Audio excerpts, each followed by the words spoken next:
السلام علیکم ورحمۃ اللہ وبرکاتہ۔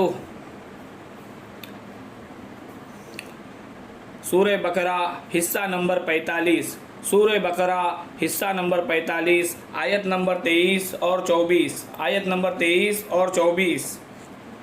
جاری۔ مفسرین کے اقوال، مفسرین کے اقوال۔ ناظرین، اللہ تبارک و تعالیٰ کا فضل و کرم ہوا تو الحمدللہ پچھلے حصے میں ہم نے قرآن مجید کے حقوق کے تعلق سے پڑھا، جو ہمارا دوسرا ویڈیو تھا قرآن مجید کے حقوق کے تعلق سے، اور ہم نے اس میں پڑھا کہ قرآن مجید کے کم و بیش 5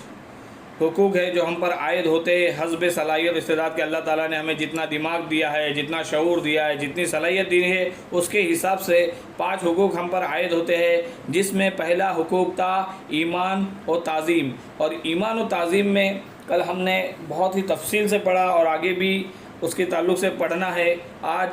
بھی ہم قرآن مجید کے حقوق ایمان و تعظیم پر ہی بات کریں گے، اور اس میں ہمارا موضوع پچھلا موضوع تھا یقین کی 2 قسمیں ہوتی ہے، ایک اندھا یقین، ایک شعوری یقین۔ اندھا یقین، اسے بری نظر سے نہ دیکھو، یہ بہترین ہے، یہ بھی بہترین ہے، لیکن اس میں کیا ہوتا ہے کہ ایک آدمی یقین تو کرتا ہے کہ کسی عالم پر یقین کر لے یا کسی کی بات پر یقین کر لے،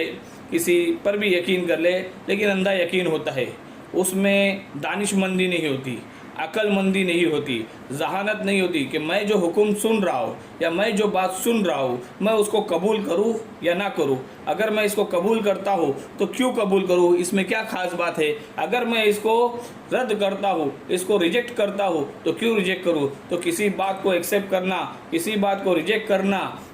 یہ کیوں کیا جائے، یہ اس طرح سوچنا، اس طرح جاننا، حقائق کو پورے دھیان سے، دانش مندی سے، باطنی بصیرت سے، فکر سے قبول کرنا اور فکر سے رد کرنا بہت ضروری ہوتا ہے، جو کہ اندھے یقین میں نہیں ہوتا۔ تو کئی باتوں میں لوگ پھنس جاتے ہیں، چکنی چپڑی باتوں میں آتے ہیں، بڑی بڑی باتوں میں آ جاتے ہیں۔ جیسے کہ میں نے پچھلے حصے میں بتایا کہ کچھ لوگ اپنے سر پہ جوتیاں رکھ لیتے ہیں، سامنے والے کا اتنا اکرام کرتے کہ اکرام کرتے کرتے اس کی جوتیاں اپنے سر پہ رکھ کے چلنا ایک سعادت سمجھتے ہیں۔ یا کوئی لوگ ہوتے ہیں جو اپنے آپ کو اللہ والا کہتے ہیں، ان کی جوتیاں سیدھے کرتے ہیں، ان کو جوتیاں پہناتے ہیں۔ تو ایک مقام ہوتا ہے اکرام کا، کہ کوئی اگر عالم دین ہے، ولی ہے، تو ولی کا ولی تک مقام ہے، اس کو نبی کا مقام نہیں دیا جا سکتا، اور نبی کو خدا کا مقام نہیں دیا جا سکتا۔ اور ہم نے کسی خدا کا مقام خدا کے علاوہ کسی کو بھی دیا، یعنی کہ ہم نے خدا کو وہ مقام نہیں دیا جو خدا یعنی ہمارے اللہ تبارک و تعالیٰ کا مقام ہے۔ تو اندھا یقین ہمیں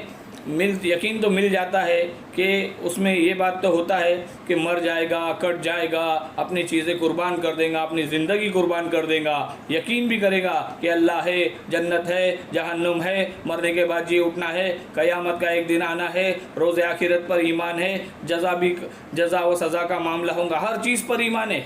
لیکن یقین اندھے طریقے سے ہے، اندھے طریقے سے باتوں کو قبول کرتا ہے، اندھے طریقے سے عمل کرتا ہے، اس لیے اپنے آپ کو خطرے میں ڈال دیتا ہے۔ اسی کے ساتھ دوسرے یقین کی قسم ہے کہ شعوری، کہ اس میں باطنی بصیرت ہوتی ہے، اس میں ذہانت ہوتی ہے۔ اور یہ سب چیزیں ہمیں کہاں سے ملتی ہے؟ قرآن سے ملتی ہے۔ کہ حضرت عمر رضی اللہ تعالیٰ عنہ فرماتے ہیں کہ ایک مرتبہ امیر المؤمنین حضرت عمر رضی اللہ تعالیٰ عنہ ایک وادی سے گزر رہے تھے، تو سواری پر تھے، چلتے چلتے رک گئے، تو ساتھیوں نے پوچھا کہ امیر المومنین کیا بات ہے، آپ یہاں کھڑے رہ کے رکے اور اس وادی کی طرف دیکھ رہے ہو؟ تو کہا ہاں میں اس وادی کی طرف دیکھ رہا ہوں، مجھے وہ وقت یاد آ رہا ہے جب میں ایمان والا نہیں تھا اور میں اونٹ چرایا کرتا تھا، اور جب میں اونٹ چرانے جاتا تھا تو جتنے اونٹ لے جاتا تھا واپس لے کر نہیں آتا تھا، تو میرے والد صاحب مجھے تانے دیتے تھے، باتیں سناتے تھے، تو ان کی ایک ایک بات مجھ پر تیر کی طرح اثر کرتی تھی۔ اور میری خالہ کہتی تھی کہ عمر تو اونٹ تک نہیں چرا سکتا، تیرا زندگی میں کیا ہوگا۔ لیکن حضرت عمر رضی اللہ تعالیٰ عنہ نے ایمان لایا اور اپنی باطنی بصیرت سے، اپنی ذہانت سے ایسے فیصلے کیے، ایسے کام انجام دیے کہ بتایا جاتا ہے کہ کچھ باتیں کہ کئی بات مقام پر ایسا ہوا کہ حضرت عمر رضی اللہ تعالیٰ عنہ کے منہ سے بات نکلی اور اللہ کا بھی فیصلہ وہی اترا۔ آج لندن میں دا گریٹ فاروق نام کی کتاب رکھی گئی ہے کہ اس میں حضرت عمر رضی اللہ تعالیٰ عنہ کے بتائے گئے طور طریقے پر ملٹری کی تعلیم ہوتی ہے، پولیس محکموں کی تعلیم ہوتی ہے، کئی سرکاری دفاتر میں حضرت عمر رضی اللہ تعالیٰ عنہ کے بتائے گئے طرز پر تعلیم دی جاتی ہے۔ لیکن معاملہ ایسا ہو گیا کہ ہم دنیا کو بتاتے بتاتے ہم خود ہی اپنے طریقے بھول گئے۔ ہمارے اسلاف نے بڑی محنت کر کے وہ طور طریقے ہم تک تو لائے تھے، لیکن دھیرے دھیرے دھیرے ہم غفلت میں سو گئے اور ہمارے طریقے غیروں نے اپنائے اور وہ کامیاب ہو رہے ہیں، کیونکہ وہ کامیابی کا طریقہ تھا۔ لیکن ہم اندھے یقین کے چکر میں پڑ کے، غفلت میں پڑ کے اپنے ہی باتوں کو بھلا بیٹھے۔ وہ زمانے میں معزز تھے مسلمان ہو کر اور ہم خوار ہوئے تاریخ قرآن ہو کر کہ ہم نے وہ زمانے کو بڑے بڑے پیغامات دیے ہیں، ہماری قوم نے زمانے کو بڑے بڑے انعامات دیے ہیں، بڑے بڑے پیغامات دیے ہیں کہ بتایا جاتا ہے کہ زمانہ تو سن رہا تھا بڑے شوق سے مگر ہم ہی سو گئے تھے داستان کہتے کہتے۔ زمانہ تو سن رہا تھا بڑے شوق سے مگر ہم ہی سو گئے تھے داستان کہتے کہتے۔ اور نوبت یہاں تک آ گئی ہے کہ معاشیات کی تعلیمی باتوں کے ساتھ اکنامکس جسے ہم کہتے ہیں، اس کے کئی اصول علاء الدین خلجی رحمۃ اللہ علیہ نے بنائے ہیں، لیکن آج ان کو ہم نے اپنی تاریخ کو بھلا دیا تو باطل نے اس بات کا فائدہ اٹھاتے ہوئے ان کی سیرت کو بدنام کرنے کی کوشش کی۔ منگول جو ارطغرل غازی کے نام سے جو سیریل آج کل مشہور ہے، اس میں منگولوں کا کردار بتایا گیا ہے۔ بڑے ہی وحشی لوگ تھے۔ جب وہ منگول نے ہندوستان میں بھی قدم رکھا تھا، انڈیا میں بھی قدم رکھنا چاہا تھا، لیکن یہ علاء الدین خلجی رحمۃ اللہ علیہ ہی تھے کہ جنہوں نے ان کو یہاں قدم جمانے کا کوئی موقع نہیں دیا۔ منگولوں نے کئی مرتبہ کوششیں کی لیکن ان کو یہاں قدم جمانے کا موقع کبھی نہیں دیا، کبھی اندر داخل ہونے کا موقع نہیں دیا۔ وہ علاء الدین خلجی رحمۃ اللہ علیہ تھے۔ ہمارے اسلاف نے بڑی بڑی قربانیاں دی ہے، ابن سینا رحمۃ اللہ علیہ، ان سب نے زمانے کو بہت اچھی اچھی تعلیمات دی ہے، لیکن ہوا کیا، ان تعلیمات سے دوسروں نے فائدہ اٹھایا اور یہاں تک نوبت آ گئی کچھ لوگوں نے وہ تعلیمات دینے کا خطاب اپنے نام لے لیا کہ دنیا کو میں نے یہ تعلیمات دی ہے۔ بہرحال ہم اپنے موضوع کی طرف جاتے ہیں، لیکن ایک بات کہتا چلوں کہ جس دور پہ نازا تھی دنیا، ہم اب وہ زمانہ بھول گئے، غیروں کی کہانی یاد رہی اور ہم اپنا فسانہ بھول گئے۔ تکبیر تو اب بھی ہوتی ہے مسجد کی فضا میں اے انور، جس ضرب سے دل ہل جاتے تھے وہ ضرب لگانا بھول گئے۔ انشاءاللہ تعالی ہمارے ویڈیوز میں، ہمارے ان قرآن پاک کے حصوں میں جو بھی مفسرین کے اقوال پڑھے جائیں گے قرآن پاک سے پڑھے جائیں گے، قرآن پاک سے اس کی دلیل دی جائیں گی کہ لاکھ دلیلوں سے بڑھ کر ہے قرآن کی بس ایک دلیل۔ کوئی پوچھے کون ہے اللہ تو کہہ دے کہ رب جلیل، نبیوں کی باتوں کو سن، فضل و کرم کے موتی چن، سچی ہے بس راہ خدا کی باقی سب ہے جھول، اللہ اللہ اللہ اللہ اللہ اللہ بول۔ انشاءاللہ تعالی اللہ اللہ بولے۔ اور آج کا ہمارا موضوع ہے، اب اندھا یقین و شعوری یقین پہ تو ہماری بات ہو گئی، جیسے کہ ہم نے پچھلے حصے میں کہا تھا کہ آج کا ہمارا موضوع ہوگا کہ ایمان عمل کو جنم دیتا ہے تو عمل بھی ایمان کو جنم دیتا ہے۔ ایمان اگر عمل کو جنم دیتا ہے تو عمل بھی ایمان کو جنم دیتا ہے۔ تو ہم ہر بار کی طرح اپنے موضوع کی شروعات سے پہلے قرآن پاک کی ان آیتوں کو پڑھیں گے جو ہمارے موضوع کے تعلق سے ہے، اور 23 اور 24 سورہ بقرہ کی آیت نمبر ہماری جاری ہے۔ تو نحمدہ ونصلی علی رسولہ الکریم، اما بعد فاعوذ باللہ من الشیطان الرجیم، بسم اللہ الرحمن الرحیم۔ وقال اللہ تبارک وتعالی فی القرآن المجید والفرقان الحمید، فاعوذ باللہ من الشیطان الرجیم، بسم اللہ الرحمن الرحیم۔ وَإِن كُنتُمْ فِي رَيْبٍ مِّمَّا نَزَّلْنَا عَلَىٰ عَبْدِنَا فَأْتُوا بِسُورَةٍ مِّن مِّثْلِهِ وَادْعُوا شُهَدَاءَكُم مِّن دُونِ اللَّهِ إِن كُنتُمْ صَادِقِينَ فَإِن لَّمْ تَفْعَلُوا وَلَن تَفْعَلُوا فَاتَّقُوا النَّارَ الَّتِي وَقُودُهَا النَّاسُ وَالْحِجَارَةُ أُعِدَّتْ لِلْكَافِرِينَ۔ ہم نے جو کچھ اپنے بندے پر اتارا ہے، اس میں اگر تمہیں شک ہو اور تم سچے ہو تو تم اس جیسی ایک صورت تو بنا لاؤ اور تمہیں اختیار ہے کہ تم اللہ کے سوا اپنے مددگاروں کو بھی بلا لو، پس اگر تم نے نہ کیا اور تم ہرگز نہیں کر سکتے، اسے سچا مان کر، اس قرآن کو سچا مان کر اس آگ سے بچو جس کا ایندھن انسان اور پتھر ہے، جو کافروں کے لیے تیار کی گئی ہے۔ تو ہمارا آج کا موضوع ہے جس کے تعلق سے ہم مفسرین کے اقوال پڑھیں گے کہ ایمان عمل کو جنم دیتا ہے تو عمل بھی ایمان کو جنم دیتا ہے۔ ایمان سے ہم عمل پر اتر آئیں گے اور عمل ہمارے ایمان کو قائم رکھنے میں مدد دے گا۔ اسی کے بارے میں سورہ حجرات کے آخر میں آیا ہے کہ جو لوگ ایمان لے آئے تھے انہیں کہا گیا کہ ابھی تمہارے اندر ایمان نہیں آیا ہے، صرف اسلام آیا ہے، لیکن اگر تم اطاعت پر کاربند رہو گے، اطاعت پر جمے رہو گے، اطاعت پر قائم رہو گے، عمل کرتے رہو گے تو ایمان بھی آ جائے گا۔ کسی معاشرے کو بدلنے کے لیے جو ہمارا آج مقصد ہے کہ ہم معاشرے کو بدلنا چاہتے ہیں، اسے اسلام کے سانچے میں ڈھالنا چاہتے ہیں، تو اس کے لیے یہ بات بھی ہمیں سمجھنا ہوگی کہ معاشرے کو بدلنے کے لیے ہمیں کیا کیا کرنا ہے، اور انفرادی طور پہ خود کو ہمیں بدلنے کے لیے ہمیں کیا کرنا ہے، ہمارے گھر کو بدلنے کے لیے ہمیں کیا کرنا ہے، ہمارے دوستوں کو بدلنے کے لیے ہمیں کیا کرنا ہے، اور ہمارے محلے کو بدلنے کے لیے ہمیں کیا کرنا ہے۔ تو دیکھیے ہم پڑھتے ہیں، بات کو طویل کرنے کی بجائے آگے بڑھتے ہیں۔ کسی معاشرے کو بدلنے کے لیے اس ایمان کی ضرورت ہوتی ہے جو فکری عنصر کے ساتھ ہو، یعنی کہ جس میں فکر کرنے کا فنکشن ہو۔ ایسا آسانی سے سمجھ لے کہ اس کے اندر ایک فنکشن ہو فکر کا،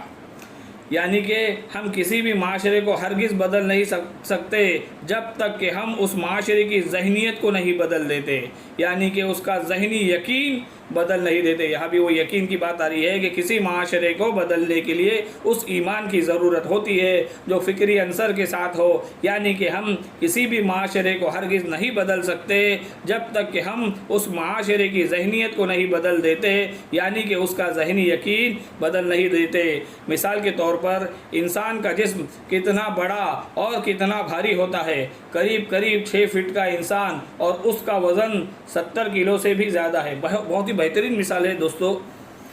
میرے پیارے بھائیوں، بہت ہی بہترین مثال ہے میری پیاری بہنوں۔ اس کو دوبارہ ہم پڑھتے ہیں کہ مثال کے طور پر انسان کا جسم کتنا بڑا اور کتنا بھاری ہوتا ہے کہ قریب 6 فٹ کا انسان اور اس کا وزن 70 کلو سے بھی زیادہ، لیکن اسی انسان کا دماغ کتنا چھوٹا ہوتا ہے، کتنا ہلکا ہوتا ہے اس انسان کے وزن کے مقابلے میں، لیکن پھر بھی انسان کے اس بھاری بھرکم لمبے چوڑے جسم کو وہی دماغ قابو کر رہا ہے۔ کہ ہمارا ہاتھ ہے، اس میں کچھ صلاحیتیں تو ہے، ہاتھ میں تو کچھ صلاحیتیں ہوتی ہے، ہمارا ہاتھ یہ کوئی چیز پکڑ بھی سکتا ہے، اٹھا بھی سکتا ہے، نیچے بھی رکھ سکتا ہے، دور پھینک بھی سکتا ہے، لیکن ہمارا ہاتھ کیا کرے یا کیا نہ کرے اس کا فیصلہ دماغ کرتا ہے، اس کا فیصلہ دماغ کرتا ہے۔ ہمارے پیروں کی مدد سے ہم چل سکتے ہیں، بھاگ سکتے ہیں، کود پھاند سکتے ہیں، اچھل سکتے ہیں، لیکن کب چلے، کب بھاگے، کب رکے، کب کودے، کب پھاندے، کب اچھلے، اس کا فیصلہ بھی دماغ ہی کرتا ہے۔ تو ایک سوسائٹی یعنی کسی انسانی معاشرے کا برتاؤ بھی ایک جسم کی طرح ہی ہوتا ہے۔ اس انسانی معاشرے کا ایک مرکز ہوتا ہے جو سارے معاشرے کو قابو کرنے کا حکم کرتا ہے۔ تو اس انسانی معاشرے کے مرکز میں ایمان آئے گا تو پورا معاشرہ ایمان سے منور ہو جائے گا۔ بہت ہی بہترین پوائنٹ تھا، بہت ہی بہترین نقطہ تھا۔ تو اس کو ایک اور بار ہم پڑھیں گے۔ کسی معاشرے کو بدلنے کے لیے اس ایمان کی ضرورت ہوتی ہے جو فکری عنصر کے ساتھ ہو، جس کے میں نے کہا کہ اس کے اندر فکر کرنے والا فنکشن ہو، یعنی کہ ہم کسی بھی معاشرے کو ہرگز بدل نہیں سکتے جب تک کہ ہم اس معاشرے کو، اس سماج کی ذہنیت کو نہیں بدل دیتے، یعنی کہ اس سوسائٹی کی ذہنیت کو نہیں بدل دیتے، کہ اس کا ذہنی یقین بدل نہیں دیتے۔ مثال کے طور پر انسان کا جسم کتنا ہی بڑا اور کتنا بھاری ہوتا ہے، قریب 6 فٹ کا انسان اور اس کا وزن 70 کلو سے بھی زیادہ، لیکن اسی انسان کا دماغ کتنا چھوٹا ہوتا ہے، کتنا ہلکا ہوتا ہے اس انسان کے وزن کے مقابلے میں، لیکن پھر بھی انسان کے اس بھاری بھرکم لمبے چوڑے جسم کو وہی دماغ قابو کر رہا ہے کہ ہمارا ہاتھ ہے، اس میں کچھ صلاحیتیں ہوتی ہے، ہمارا یہ ہاتھ یہ کوئی چیز پکڑ بھی سکتا ہے، اٹھا بھی سکتا ہے، نیچے رکھ بھی سکتا ہے، دور پھینک بھی سکتا ہے، لیکن ہمارا ہاتھ کیا کرے یا کیا نہ کرے اس کا فیصلہ دماغ کرتا ہے۔ ہمارے پیروں کی مدد سے ہم چل سکتے ہیں، بھاگ سکتے ہیں، کود سکتے ہیں، پھاند سکتے ہیں، اچھل سکتے ہیں، لیکن کب چلے، کب بھاگے، کب رکے، کب کودے، کب پھاندے اور کب اچھلے، اس سب کا فیصلہ بھی دماغ ہی کرتا ہے۔ تو ایک سوسائٹی یعنی کہ انسانی معاشرے کا برتاؤ بھی ایک جسم کی طرح ہی ہوتا ہے۔ اس انسانی معاشرے کا ایک مرکز ہوتا ہے جو سارے معاشرے کو قابو کرنے کا کام کرتا ہے۔ تو انسانی معاشرے کے مرکز میں ایمان آئے گا تو پورا معاشرہ ایمان سے منور ہو جائے گا۔ معاشرے میں ایمان آنا یا کسی محلے میں یا کسی گاؤں میں ایمان آنا، یہاں تک کہ کسی فرد واحد میں ایمان آنا تو ممکن ہے کہ چہروں پر داڑیاں آ جائیں گی، پاجامہ ٹخنوں سے اوپر ہو جائے گا، سنت و نوافل کا اہتمام بھی شروع ہو جائے گا، مسواک بھی جیب میں آ جائیں گی، یہ سب کچھ تو ہو جائے گا، اور معاملہ یہاں تک پہنچ جائے گا کہ 10 لاکھ 20 لاکھ کا مجمع ہو جائے گا، بیانات ہوگے، دعائیں ہوگی، لیکن پھر بھی یہ سب کچھ ہونے کے باوجود اسی معاشرے پر ان سب کا کچھ اثر نہیں ہوگا۔ کیونکہ ایمان تو حاصل ہو گیا پر اندھا ایمان حاصل ہوا۔ وہ جو اصل ایمان مطلوب تھا، وہ جو اصل ایمان ٹارگٹ تھا، وہ جو اصل ایمان مقصد تھا، وہ شعوری ایمان ہے جس کی اصل ضرورت ہے کہ معاشرے میں ایمان آنا یا کسی محلے میں یا کسی گاؤں میں ایمان آنا، یہاں تک کہ کسی فرد واحد میں ایمان آنا تو ممکن ہے کہ چہروں پر داڑیاں آ جائیں گی، پاجامہ ٹخنوں سے اوپر ہو جائے گا، سنت و نوافل کا بھی اہتمام شروع ہو جائے گا، مسواک بھی جیب میں آ جائیں گی، یہ سب داڑیاں آ جائیں گی، سنت و نوافل کا اہتمام ہوگا، یہ سب کچھ تو ہو جائے گا، اور معاملہ یہاں تک پہنچ جائے گا کہ 10 لاکھ 20 لاکھ کا مجمع ہو جائے گا، بیانات ہوں گے، دعائیں ہوں گی، لیکن پھر بھی یہ سب کچھ ہونے کے باوجود اسی معاشرے پر ان سب کا کچھ بھی اثر نہیں ہوگا، کیونکہ ایمان تو حاصل ہو گیا پر اندھا ایمان حاصل ہوا۔ وہ اصل ایمان جو مطلوب تھا، وہ اصل ایمان جو ٹارگٹ تھا، وہ اصل ایمان جو مقصد تھا، وہ شعوری ایمان ہے جس کی اصل ضرورت ہے، جو ضروری ہے۔ اب شعوری ایمان بینا یعنی کہ دیکھنے والا ایمان، ہوش والا ایمان، ایسا ایمان جو اجزاء سے بھرا ہوا ہو، جس نے ہم پرزے بھی کہہ سکتے ہیں، پارٹس بھی کہہ سکتے ہیں، جو اجزاء سے بھرا ہوا ہو، جس کے اجزاء بینائی یعنی صحیح سے صحیح دیکھنے کی صلاحیت، ہوش، شعور، دانش مندی، بصیرت باطنی، اندرونی دیکھنے کی طاقت، بصیرت ظاہری، باہری دیکھنے کی طاقت وغیرہ وغیرہ، اور ایسے ایمان یعنی کہ ایسے شعوری ایمان کا منبع اور سرچشمہ صرف اور صرف قرآن ہے۔ شعوری ایمان، بینا ایمان، ہوش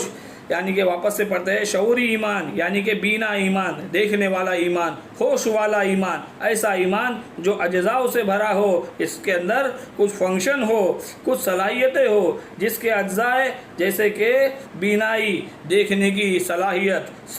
سچ کو دیکھنے کی صلاحیت، جھوٹ کو رد کرنے کی صلاحیت، ہوش جس کے ہوش ٹھکانے پر ہو، حواس ٹھکانے پر ہو، شعوری ایمان کہ صحیح اور غلط میں تمیز کرنا جانتا ہو، حلال و حرام میں تمیز کرنا جانتا ہو، اندھی تقلید نہ کرتا ہو، دانش مندی، عقل مند، بصیرت باطنی یعنی اندرون کہ اس کے اندر کی طاقت ہے جو دیکھتی ہے، اندر سے بھی دیکھتا ہے، اور بصیرت باطنی کہ بصیرت ظاہری، باہر کی باتوں کو بھی دیکھتا ہے، کی صلاحیت رکھتا ہو، اور اندر کی باتوں کو بھی اندرونی گہرائی کو بھی سمجھنے کی دیکھنے کی طاقت رکھتا ہو، باہری گہرائی کو دیکھنے اور سمجھنے کی بھی طاقت رکھتا ہو، وغیرہ وغیرہ۔ اور ایسے ایمان یعنی کہ ایسے شعوری ایمان کا منبع اور سرچشمہ صرف اور صرف قرآن ہے، صرف اور صرف قرآن ہے۔ یہ بصیرت باطنی اور بصیرت ظاہری جب اللہ تعالیٰ کسی کافر کو بھی عطا کرتا ہے نا، تو وہ بھی دھیرے دھیرے سمجھ جاتا ہے کہ میں جس کی پرستش کر رہا ہوں، جس کی اطاعت کر رہا ہوں، وہ کسی کا بنایا ہوا یہ کوئی معبود تو ہے نہیں، اور دھیرے دھیرے اپنی بصیرت اور شعور کے راستے پہ چلتے چلتے اتنا آگے بڑھ جاتا ہے کہ اللہ کو پہچان لیتا ہے۔ تو یہی کہنا ہے کہ ایک شاعر نے بہترین کہا تھا، جس کو ہم اپنے لیے مثال بناتے ہیں کہ اللہ واحد ہے، وہ یکتا، کوئی نہیں اس کے جیسا، کوئی نہیں ہے اس کے جیسا، قرآن ہے جب ہاتھ میں تیرے تو کیوں ہے دعویٰ ڈول، اللہ اللہ اللہ اللہ اللہ اللہ بول۔ تو اسی طرح ایک جگہ میں نے ایک بہت پیاری بات سنی تھی کہ اصل مہارت وہ ہے کہ آنکھ وہ دیکھنا مہارت ہے، اصل مہارت وہ دیکھنا ہے جس کو آنکھ نہ دیکھ سکے، اور اصل مہارت وہ سننا ہے جس کو کان نہ سن سکے۔ تو اسے کہتے ہیں بصیرت باطنی، اسے کہتے ہیں سماعت باطنی، جس کے اندر گہرائیوں میں دیکھنا، گہرائیوں کو سننا۔ جیسا کہ پہلے ہم نے یہ بھی پڑھا تھا کہ قرآن کو پڑھتے ہوئے تم ہمارے اندر جو کچھ ہے جو قرآن کی تصدیق کرتا ہے کہ یہ حق ہے، کہ ہمارے اندر ایک بصیرت باطنی ہوتی ہے جس کے تعلق سے ہم بات کر رہے ہیں۔ جیسا کہ جب بھی ہم قرآن کو پڑھیں گے، پڑھتے ہوئے ہمارے اندر جو بصیرت باطنی ہوتی ہے وہ اس بات کی تصدیق کرتی ہے کہ یہ حق ہے۔ یہ ہمارا ذاتی تجربہ ہوتا ہے کہ جب ایک حدیث پاک کے مفہوم میں آتا ہے کہ نبی اکرم صلی اللہ علیہ وسلم نے حضرات صحابہ کرام رضی اللہ تعالیٰ عنہ سے پوچھا کہ سب سے عجیب ایمان کس کا ہے؟ تو پہلے جان لو کہ ہمارے ادھر عجیب کسی کو الگ معنی سے بولتے ہیں کہ یہ بڑا عجیب آدمی ہے، لیکن عجیب کی معنی عربی میں غیر معمولی شے کے لیے آتی ہے کہ اس کو ہم زبردست کہیں گے، خوب کہیں گے، کہ غیر معمولی شے کو کہیں گے جو آسان نہیں ہوتی۔ تو ایک حدیث پاک کے مفہوم میں آتا ہے کہ نبی اکرم صلی اللہ علیہ وسلم نے حضرات صحابہ کرام رضی اللہ تعالیٰ عنہ سے پوچھا کہ سب سے عجیب ایمان کس کا ہے؟ تو حضرات صحابہ کرام رضی اللہ تعالیٰ عنہ نے فرمایا کہ فرشتوں کا۔ تو نبی اکرم صلی اللہ علیہ وسلم نے کہا کہ فرشتے کیوں نہ ایمان لاتے، جبکہ وہ تو اللہ تعالیٰ کے پاس ہے، انہوں نے جنت کو دیکھا ہے، جہنم کو دیکھا ہے۔ تو پھر صحابہ کرام رضی اللہ تعالیٰ عنہ نے کہا کہ انبیاء علیہ السلام کا ایمان عجیب ہے، نبیوں کا ایمان عجیب ہے۔ تو نبی اکرم صلی اللہ علیہ وسلم نے کہا کہ ان پر تو وحی آتی ہے، وہ کیسے ایمان نہ لاتے؟ پھر اس کے بعد حضرات صحابہ کرام رضی اللہ تعالیٰ عنہ نے ہمت کر کے کہا پھر کیا ہمارا ایمان؟ تو نبی اکرم صلی اللہ علیہ وسلم نے کہا تمہارے ایمان لانے میں بھی وہ کمال نہیں ہے، کیونکہ میں تمہارے درمیان میں موجود ہوں۔ ان تینوں باتوں کو رد کر کے حضور صلی اللہ علیہ وسلم نے فرمایا کہ ایمانی لحاظ سے میرے نزدیک حسین ترین ایمان والے ہمارے ان بھائیوں کا ایمان ہوگا جو میرے بعد آئیں گے۔ انہیں تو کچھ اوراق ملیں گے جن میں، اوراق یعنی صفحوں، پیجز کو کہا جاتا ہے، ورق بھی کہتے ہیں ہم، جن میں اللہ تعالیٰ کی کتاب ہوگی، درج ہوگی، اس پر وہ ایمان لائیں گے،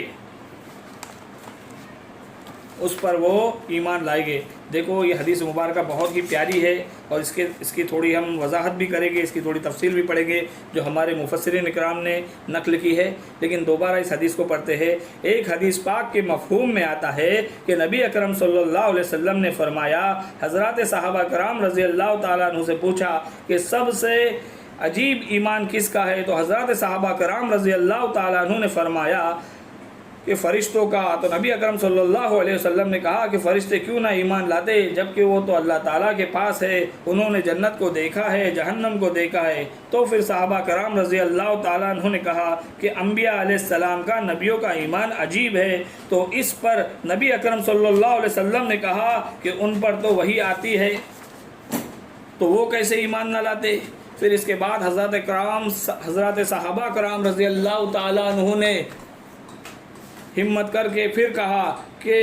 کیا پھر ہمارا ایمان عجیب ہے؟ تو نبی اکرم صلی اللہ علیہ وسلم نے کہا تمہارے ایمان لانے میں بھی وہ کمال نہیں کیونکہ میں تمہارے درمیان میں موجود ہوں۔ ان تینوں باتوں کو رد کر کے حضور اکرم صلی اللہ علیہ وسلم نے فرمایا ایمانی لحاظ سے میرے نزدیک حسین ترین ایمان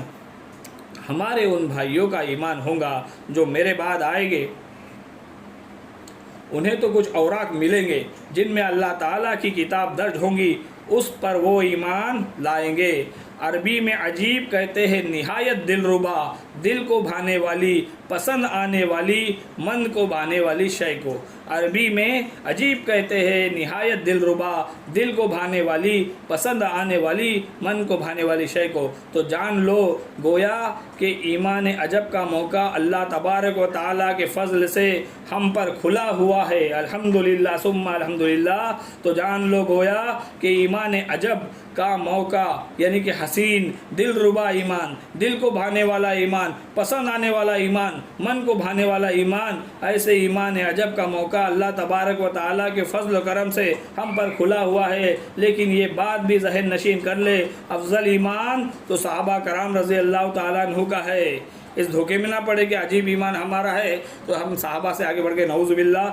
اصل افضل ایمان تو صحابہ کرام رضی اللہ تعالیٰ عنہ کا ہی ہے۔ فضیلت اور شے ہے اور عجب اور شے ہے، ٹن اور ہے، تولہ اور ہے، لیکن ہو سکتا ہے کہ اللہ کے نزدیک کا کسی کا ایک تولہ کسی کے ایک ٹن کے مقابلے میں قیمتی ہو۔ کسی شخص کے پاس 2 ٹن سونا رکھا ہوا تھا، اس نے 1 ٹن لا کر دے دیا، اور کسی کے پاس 1 تولہ سونا رکھا ہوا تھا، اس نے 1 تولہ پورا دے دیا۔ تو ایسے میں 1 ٹن کے مقابلے میں 1 تولہ قیمتی ہو گیا۔ ایک لانے والے نے 1 ٹن چھوڑ کر بھی آیا تو 50 مارکس تو مل گئے، لیکن اس تولہ لانے والے کو پورے 100 مارکس مل گئے۔ اسی اعتبار سے افضل اور عجب کے فرق کو ملحوظ خاطر رکھنا چاہیے، افضل اور عجب کے فرق کا لحاظ رکھنا چاہیے۔ افضل ایمان حضرات صحابہ کرام رضی اللہ تعالیٰ عنہ کا ہے، اور عجب ایمان یہ بات کے آنے والے جو اس قرآن مجید کے اندر تدبر کر کے، غور و فکر کر کے، غوطہ زنی کر کے، اور یہاں سے جب علم اور یقین کی کیفیت حاصل کرتے ہیں تو عجب ایمان کے درجے کو پہنچ جاتے ہیں، تو عجب ایمان کے درجے کو پہنچ جاتے ہیں۔ سب سے پہلے جان لو کہ ایمان کو پورا کرنے کی عملی تدبیر کیا ہے۔ سب سے پہلے جان لو کہ ایمان و یقین کو پورا کرنے کی عملی تدبیر کیا ہے، کیونکہ ساری چیزوں کی بنیاد ایمان پر ہی اللہ نے رکھی ہے۔ بنیادی طور پر سمجھ لیجئے کہ ایمان کی ممکنہ استعداد ہر انسان میں موجود ہے، یعنی کہ صلاحیت جتنی ہونی چاہیے، ذہانت جتنی ہونی چاہیے، یہ اللہ نے ہر انسان کے اندر رکھی ہے، ہر انسان میں موجود ہے۔ ہماری جو روح ہے اس میں ایمان ہے، صرف یہ ہے کہ اس روح پر پردے پڑ گئے ہیں۔ ہماری جو روح ہے اس میں ایمان ہے، صرف یہ ہے کہ اس روح پر پردے پڑ گئے ہیں۔ انسان اپنے مادی وجود کو تو سمجھتا ہے کہ یہ میں ہوں، حالانکہ انسان کے اندر جو روحانی وجود ہے، جو اس کی خودی ہے، وہ انسان کی انا ہی ہے، جو انسان کے اندر موجود ہے۔ اس روح میں معرفت خداوندی یعنی کہ اللہ تعالیٰ کی پہچان، ایمان ممکنہ استعداد موجود ہے۔ اس روح میں معرفت خداوندی، ایمان ممکنہ استعداد موجود ہے، لیکن اس کے اوپر مادیات کے، غیب کے، خواہشات کے پردے پڑ گئے ہیں، دنیا کے پردے پڑ گئے ہیں، دنیا کی خواہشات کے پردے پڑ گئے ہیں۔ ان پردوں کو ہٹانا اور اندر سے ایمان برآمد کرنا، یہ اصل میں قرآن کا کام ہے، یہ اصل میں قرآن کا کام ہے۔ تو اگر ہمیں اپنے مادیات کے، غیب کے خواہشات کے، ہم چاہتے تو ہے کہ دنیا کے چکر میں نہ پھنسے، ہم لالچ میں نہ پھنسے، ہم کسی کے حق مارنے میں نہ پھنسے، لیکن مادیات کے پردے پڑے ہوئے ہیں تو یہ ہم کو یہ سب کچھ کر گزرنے پر آمادہ کر دیتے ہیں، سب کچھ کر گزرنے پر مجبور کر دیتے ہیں، کر گزارتے بھی ہے۔ تو ان سب پردوں کو اگر ہٹانا ہے تو اصل ذریعہ قرآن ہے، ان سب کو پردے کو ہٹانا ہے تو اصل میں یہ قرآن کا کام ہے۔ ایمان در حقیقت باہر سے ٹھوسی جانے والی کوئی شے نہیں ہے، ایمان در حقیقت باہر سے ٹھوسی جانے والی کوئی شے ہے ہی نہیں۔ ایمان کی شمع تو اس انسان کے اپنے باطن میں روشن ہے، ایمان کی شمع تو اس انسان کے اپنے باطن میں روشن ہے، اور انسان کا قلب، دل بذات خود وہ جام جہاں نما ہے۔ جامع جہاں نما اس کو سمجھنے کی ضرورت ہے کہ ایران کے شہنشاہ کے پاس ایک پیالہ تھا جس میں وہ دنیا کی ہر شے اسے نظر آتی تھی. بتایا جاتا ہے تاریخ میں یہ بات ملتی ہے تو اسے جامع جہاں نما کہتے ہیں. تو ایمان در حقیقت باہر سے ٹھوسی جانے والی شے نہیں ہے ہی نہیں. ایمان کی شمع تو انسان کے اپنے باطن میں روشن ہے اور انسان کا قلب بذات خود وہ جامع جہاں نما ہے. ایران کے شہنشاہ کے پاس ایک پیالہ تھا جس میں دنیا کی ہر شے اسے نظر آتی تھی. تو انسان کا دل بھی ہے, اس میں دنیا کی ہر شے اسے نظر آتی ہے. پھر اس کو قبول کرتا ہے, کس کو ریجیکٹ کرتا ہے, اس کو رد کرتا ہے, یہ دیکھنا ہوتا ہے. اسی طریقے سے روح انسان کے اندر معرفت رب بھی ہے کہ انسان کی روح کے اندر اللہ کی محبت معرفت بھی ہے, پہچان بھی ہے اور تمام قومی حقائق کا عکس بھی موجود ہے جس کا دوسرا نام ایمان ہے. تو ہوتا صرف یہ ہے کہ غلط ماحول اور غلط تعلیمی اثرات سے انسان کی شمع باطنی کی دھندلی کی روشنی دھندلا جاتی ہے کہ انسان کے اندر جو شمع ہوتی ہے, باطنی شمع جسے کہتے ہیں, وہ دھندلا گئی, اس کی روشنی کم ہو گئی. تو شمع باطنی کی دھندلی کی روشنی دھندلا جاتی ہے اور اس کے اعمال بد کے سبب اس کا آئینہ قلب مقدر ہو جاتا ہے, یعنی کہ اس پہ دھول مٹی جم جاتی ہے. ایسا بھی کہہ سکتے ہیں جیسے لالٹین کے اندر شمع جل رہی ہو لیکن دھوئیں نے لالٹین کی کاچ کو سیاہ کر دیا ہے. تو بتی تو جل رہی ہوتی ہے لیکن روشنی باہر نہیں آئے گی. ایسے میں ہمارا کام ہے کہ لالٹین کے شیشے کو صاف کرنا ہوگا. صاف کر دیں گے تو اندر سے روشنی باہر آ جائیں گی. اسی طرح فطرت انسانی کے اندر ایمان کی شمع موجود ہے لیکن انسانی فطرت پر دھواں آ گیا, رین آ گیا, دھول مٹی آ گئی. جیسے کہ قرآن میں فرمایا گیا کہ ان کے قلوب پر زنگ آ گیا, ان کے دلوں پر زنگ آ گیا ان کے بد اعمال کی وجہ سے. ایک آئینے کو سیکل کرنے کا کام, ایک آئینے کو سیکل کرنا اور انسان کی شمع باطنی کے نور کو اجاگر کرنے کے لیے ہی کلام الہی نازل ہوا ہے. اسی طرح سورہ نور میں اللہ نے نقشہ کھینچ کر فرمایا کہ ایک طاق ہے, اس میں ایک دیا رکھا ہوا ہے اور دیا چمنی کے اندر ہے. در حقیقت یہ معرفت خداوندی کا دیا ہر قلب انسانی کے اندر روشن ہے لیکن اس پر دھواں چڑھ گیا ہے, اس پر غلاف آ گئے ہیں, اس پر پردے پڑ گئے ہیں. غلط تعلیم کے, غلط ماحول کے ان پردوں کو اٹھانے کے لیے اور قلب کے آئینے کو سیکل کرنے کے لیے, قلب کے آئینے کو صاف کرنے کے لیے انسان کی شمع باطن کے نور کو اجاگر کرنے کے لیے ہی کلام الہی تبصرۃ و ذکریٰ لکل عبد منیب,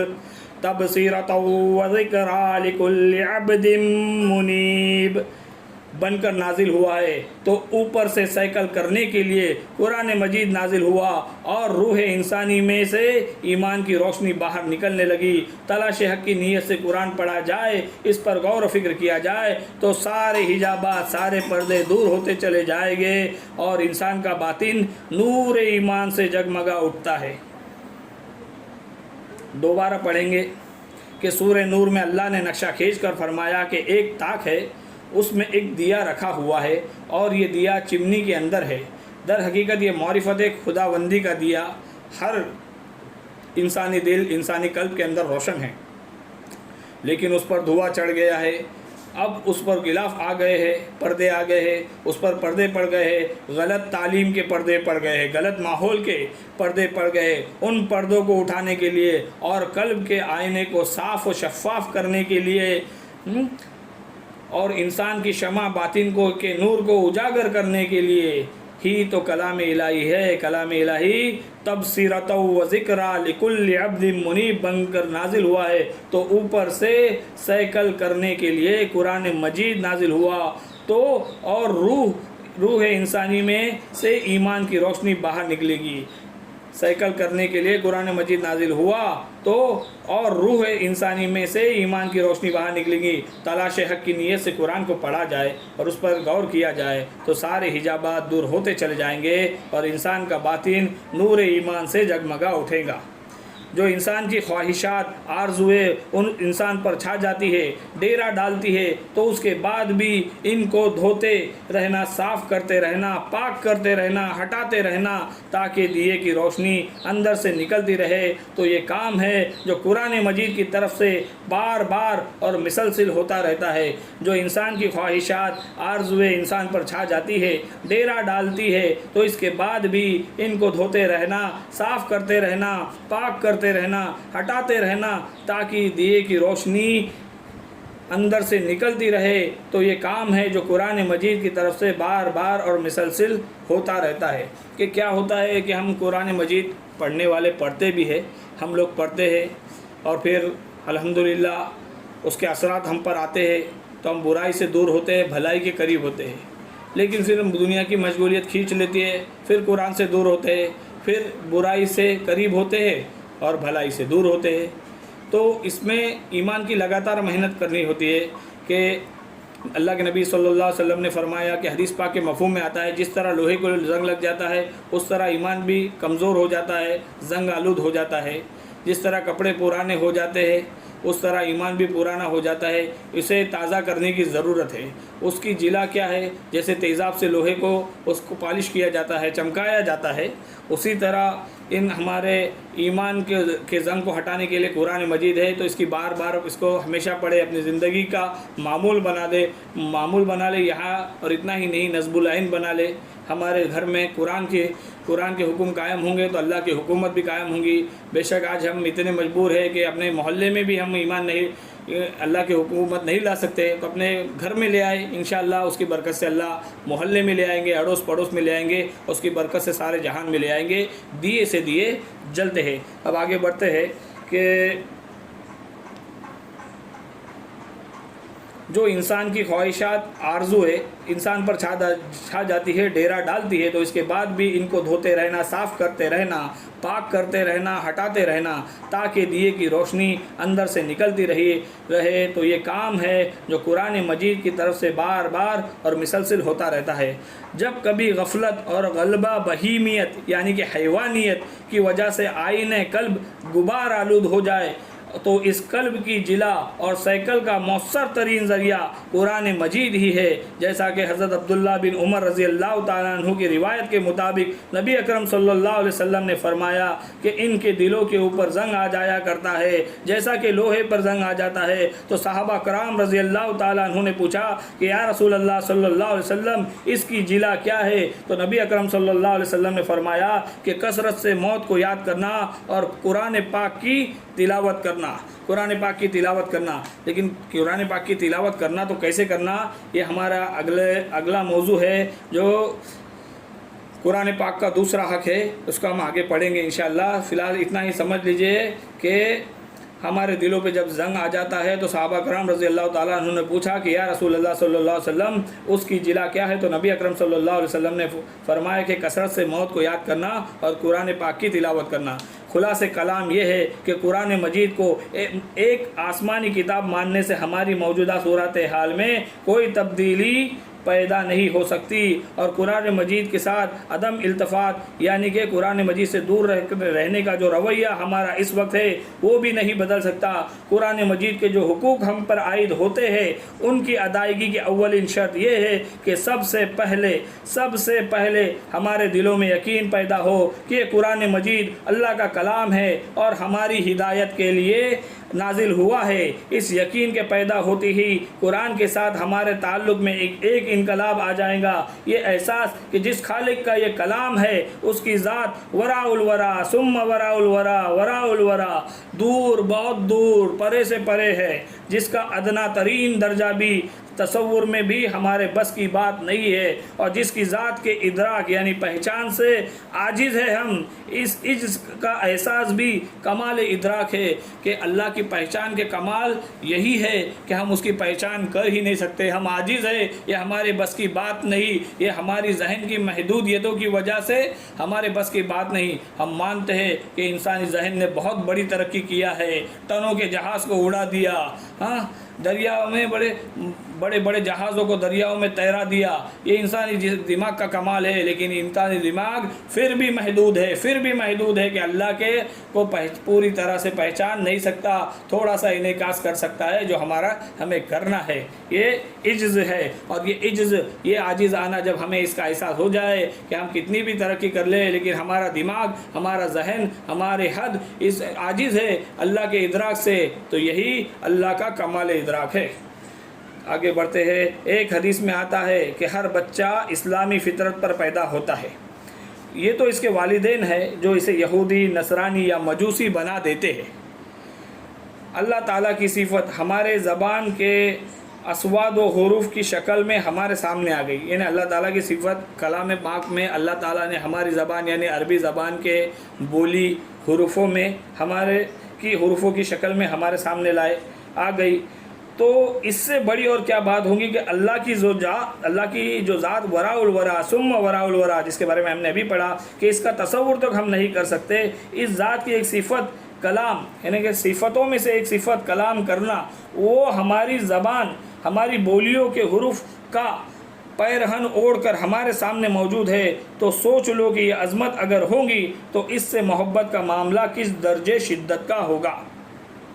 اس کو دوبارہ پڑھتے ہیں کہ اللہ تعالیٰ کی صفت ہمارے زبان، ہماری بولیوں کے حروف کی شکل میں ہمارے سامنے آ گئی، تو اس سے بڑی اور کیا بات ہوگی کہ اللہ کی ذات جو ہمارے لیے وراء الورا ثم وراء الورا ثم وراء الورا، کہ اس کا تصور تک ہم نہیں کر سکتے، اس ذات کی ایک صفت کہ اللہ کی صفتوں میں سے ایک صفت کلام کرنا، وہ ہماری زبان کے حروف اور بولیوں کا اسواد کا پیرہن اوڑھ کر ہمارے سامنے موجود ہے، تو سوچ لو کہ یہ عظمت اگر ہمارے اندر ہوگی تو اس اللہ کے کلام سے ہماری محبت کا معاملہ کس درجے شدت کا ہو جائے گا۔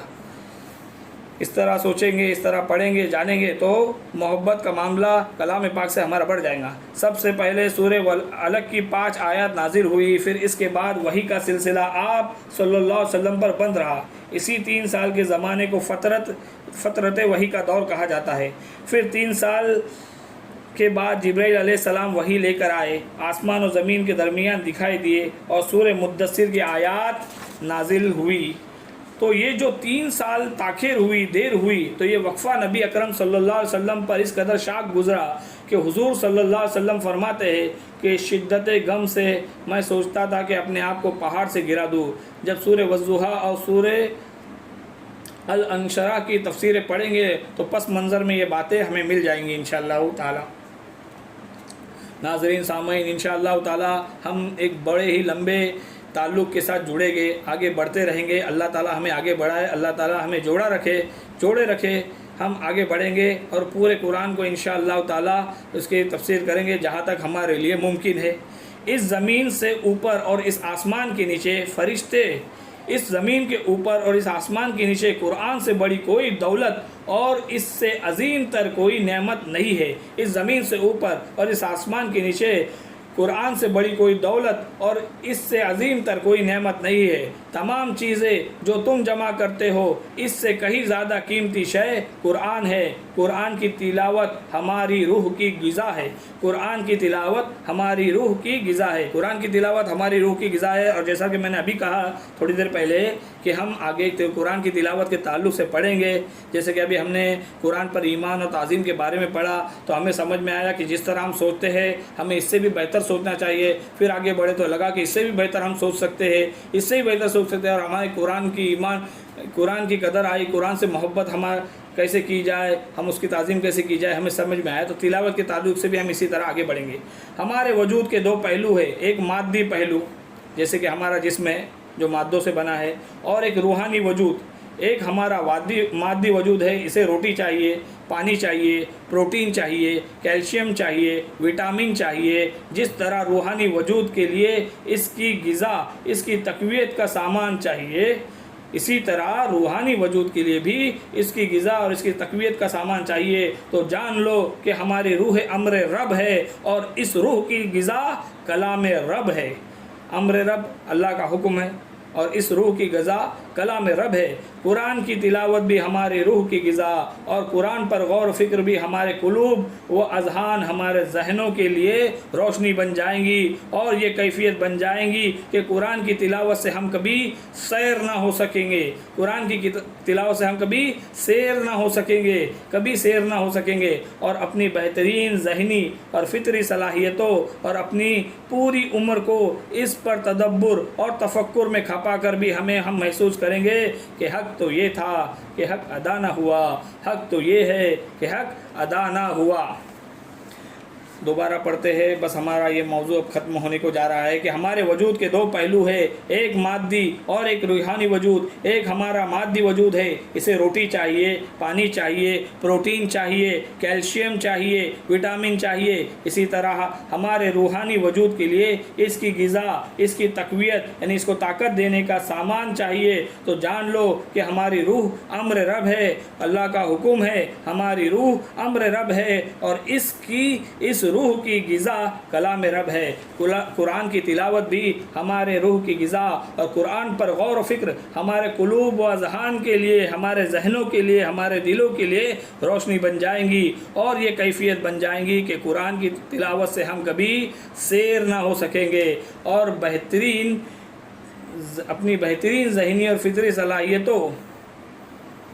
اپنی بہترین ذہنی اور فطری صلاحیتوں اور اپنی پوری عمر کو اس پر تدبر اور تفکر میں کھپا کر بھی محسوس کریں گے کہ حق تو یہ ہے کہ حق ادا نہ ہوا۔ ناظرین، یہ جو میں نے کہا کہ سیر نہ ہو سکیں گے، تو اصل وقت لفظ جو ہے وہ سیر ہے۔ ہم کہتے ہیں سیر یہ گھومنے پھرنے کو کہتے ہیں، سیر کہتے ہیں کہ پیٹ بھر جائے، میرا پیٹ، میں سیر ہو گیا، پانی پی کے میں سیر ہو گیا۔ تو ہماری بھوک پیاس قرآن کی تلاوت سے ہم کبھی سیر نہ ہو سکیں گے۔ آگے بڑھتے ہیں، ایک بات بالکل متفق علیہ ہے کہ سب لوگ اس بات کو مانتے ہیں کہ ذاتی تجربے سے یقین پیدا ہوتا ہے کہ ہمیں کوئی کہے کہ چینی میٹھی ہے، میٹھی ہے، میٹھی ہے، کئی لوگوں سے سن کر یہی کہا جائے گا کہ ہاں اتنے لوگ بول رہے ہیں تو چینی میٹھی ہی ہوں گی، لیکن میرے پاس چینی میٹھی نہیں ہے، اس کا کوئی سبب بھی نہیں ہے، اس کا کوئی ثبوت بھی نہیں ہے، تو خواہ ان لوگوں کو کیسے جھٹلا سکتا ہوں؟ تو اتنے لوگوں کے کہنے پر میں مان ہی لیتا ہوں کہ چینی میٹھی ہی ہوں گی، لیکن جب چکھ لیا تو میرے اندر کی صلاحیت نے بتا دیا کہ چینی میٹھی ہی ہے۔ پہلے میں تو کہتا تھا کہ چینی میٹھی ہوں گی، پر اب میں کہتا ہوں کہ چینی میٹھی ہے، چینی میٹھی ہے۔ تو یہ ہوگی اور ہے کے درمیان بڑا فرق ہے۔ اسی طرح ہمارے اندر کی صلاحیت ہوتی ہے جو کہتی ہے قرآن اللہ کا کلام حق ہے، اور وہ اندر کی شے جو ہے وہ روح ہے۔ روح ہی وہ شے ہے جو ہمیں قرآن کے حق ہونے کی گواہی ہمیں اپنے اندر سے دیتی ہے۔ باقی تمام ایمانیات اس ایمان کے ساتھ اس طرح جڑے ہوئے ہیں، جملے ایمانیات، اس ایمان بھی قرآن کے ساتھ اس طور سے منسلک ہے کہ جب آپ کے اندر کی شے نے گواہی دی کہ قرآن حق ہے، تو گویا کہ جس پر قرآن نازل ہوا وہ بھی حق ہے، اس نے ان کی پیغمبری کی نبوت کی تصدیق ہوئی، اس سے پیغمبری کی نبوت کی تصدیق ہوئی، یعنی کہ کلام حق ہے، کلام جس کا ہے وہ حق ہے، اور جو اس کلام کا لانے والا ہے وہ بھی حق ہے، جس پر یہ کلام نازل ہوا وہ بھی حق ہے۔ جب ایک شے کی گواہی ہمارے اندر سے ابھر آئی کہ قرآن حق ہے، تو جس کا یہ کلام ہے وہ حق ہے، جس پر یہ کلام نازل ہوا وہ حق ہے، جس نے اسے لے کر آیا وہ فرشتہ حق ہے۔ اس اعتبار سے جملے ایمانیات گویا کہ انسان کے اپنے باطن کے اندر اس کے شعور میں ایمان بالقرآن کے ساتھ ہوتا ہے۔ حضرت عبداللہ بن مسعود رضی اللہ تعالیٰ عنہ سے روایت ہے کہ قرآن اللہ کی وہ رسی ہے آسمان سے زمین کی طرف تنی ہوئی ہے۔ حضرت عبداللہ بن مسعود رضی اللہ تعالیٰ عنہ سے روایت ہے کہ قرآن اللہ کی وہ رسی ہے جو آسمان سے زمین کی طرف تنی ہوئی ہے۔ دوسری حدیث میں آیا ہے کہ اس رسی کا ایک سرا تمہارے ہاتھ میں ہے اور ایک سرا اللہ کے ہاتھ میں ہے۔ دوسری حدیث میں آیا ہے کہ اس رسی کا ایک سرا تمہارے ہاتھ میں ہے اور اس رسی کا دوسرا سرا ہمارے ہاتھ میں ہے۔ الحمدللہ ثم الحمدللہ۔ ناظرین، اللہ تبارک و تعالیٰ کا فضل و کرم ہوا تو ہمارا یہ قرآن مجید کے حقوق کے تعلق سے جو پہلا حق ہمیں بیان کرنا تھا،